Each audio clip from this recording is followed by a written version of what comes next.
మిత్రులందరికీ నమస్కారం. తెలంగాణ సమాజానికి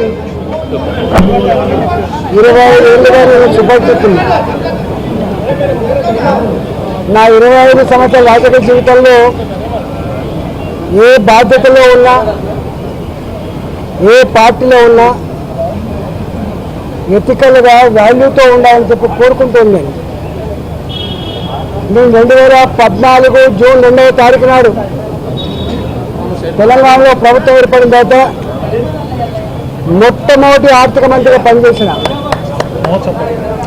2018 సెప్టెంబర్ వరకు నేను రాష్ట్రానికి ఆర్థిక మంత్రిగా పనిచేసిన. తెలంగాణ రాష్ట్రాన్ని సాధించుకున్నది నీళ్ల కోసం, నిధుల కోసం, మా ఉద్యోగాలు మాకు కావాలని చెప్పి సాధించుకున్నాం. 2005లో ఆనాటి ప్రభుత్వం జలయజ్ఞంలో భాగంగా తుమ్మిడి గట్టి చేవెళ్ల ప్రాజెక్టుని ఆనాడు ప్రపోజ్ చేసింది. దాని విలువ 2006 దాని విలువ 16,500 కోట్ల రూపాయలు. తుమ్మిడి గట్టి చేవెళ్ల ప్రాజెక్టు. ఆ తదుపరి 4-5 సంవత్సరాల తర్వాత మళ్ళీ అదే ప్రాజెక్టు 38,000 కోట్ల రూపాయలకు పెంచింది. ఆనాడు తుమ్మిడిగట్టు దగ్గర 152 ఫీట్లు బరాజు కట్టాలి, నీళ్ళని డైవర్ట్ చేయాలి, లిఫ్ట్ పెట్టి ఎల్లంపల్లికి తీసుకురావాలని చెప్పి ప్రపోజల్స్ ఉంది.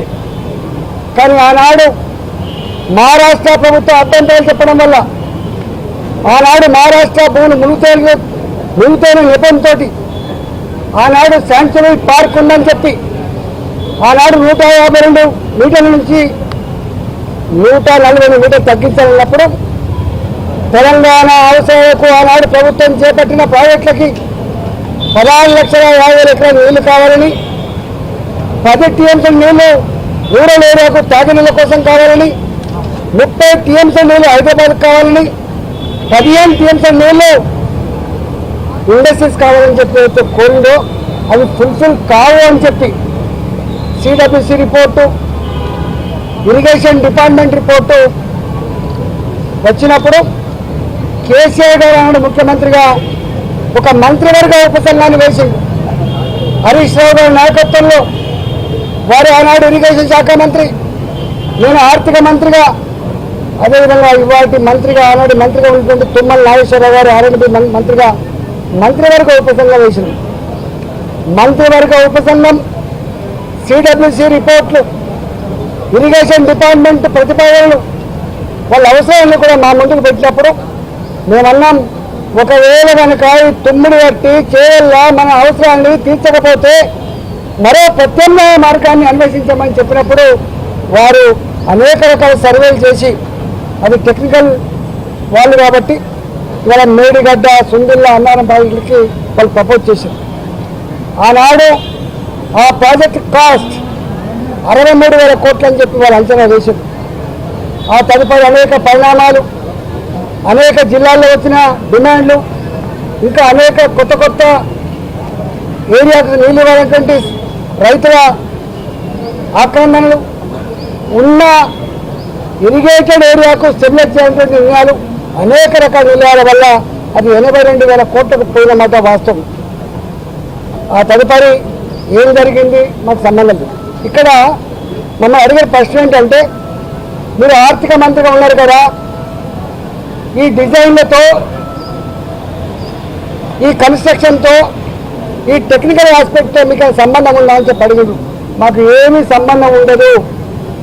రెండో ప్రశ్న, వాళ్ళని కాళేశ్వరం స్పెషల్ పర్పస్ వెహికల్ అయితే పెట్టిందో, కాళేశ్వరం ఇరిగేషన్ ప్రాజెక్టు కోసం ఒక కార్పొరేషన్ పెట్టిందో, ఆ కార్పొరేషన్ ఉన్న మీద మీకైనా అధికారం ఉందా అడిగింది. కానీ కార్పొరేషన్ మీద ఆర్థిక డిపార్ట్మెంట్కి, ఆర్థిక మంత్రికి ఏం సంబంధం లేదు. వాళ్ళు ఆనాడు ప్రాజెక్ట్ రిపోర్టు దాంట్లో సబ్మిట్ చేసిండ్రు, డబ్బులు తెచ్చుకున్నారు, వాళ్ళే ఖర్చు పెట్టుకున్న తప్ప మాకు సంబంధం లేదు. అసలు ఒక్క మాటలో చెప్పాలంటే ఇరిగేషన్ డిపార్ట్మెంట్కు తోడుగా అనుబంధంగా వాళ్ళకన్నీ ఒక అకౌంట్ డిపార్ట్మెంట్ ఉంటుంది. దానికి ఒక ఆడిట్ డిపార్ట్మెంట్ కూడా ఉంటుంది. ఆ బిల్లు మంచా చెడా, పనులు అయినాయా కాలేదా, క్వాంటిటీ ఉందా లేదా, క్వాలిటీ ఉందా లేదా, ఇవన్నీ చెక్ చేసుకోవాల్సింది ఆ ఇరిగేషన్ డిపార్ట్మెంట్ నుండి వాళ్ళ అకౌంట్ సెక్షన్, ఆ తదుపరి ఆడిట్ సెక్షన్ మా దగ్గరకు వస్తాయి. కాళేశ్వరం కార్పొరేషన్ కింద ఏ డబ్బులు అయితే ఉండనో వాళ్ళే నేరుగా పే చేసుకున్న మాకు సంబంధం లేదు. బడ్జెట్ అలొకేటెడ్ డబ్బు అయితే ఉందో మా దగ్గర అలొకేటెడ్ డబ్బు ఉంటే తప్పకుండా దాని ప్రకారం బిల్లు పే చేస్తాం తప్ప దాని వాల్యూస్తో కానీ వాటితో మాకు ఏం సంబంధం లేదని చెప్పి కరాక